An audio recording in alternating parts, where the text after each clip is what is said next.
жайғасты бір сұп-сұлу бикеш, қызып кететін сияқты бүгінгі бикеш.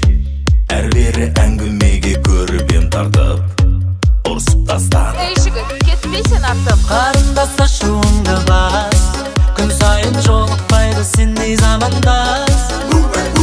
Екеуің мендей бола алмас, қабағыңды аш, боларымда.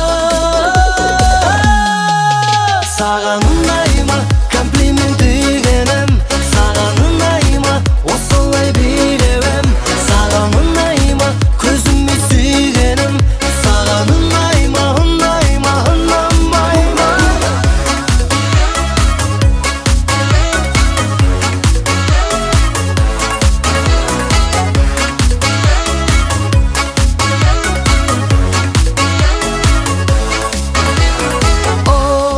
Не деген достасу, ортада от шашу.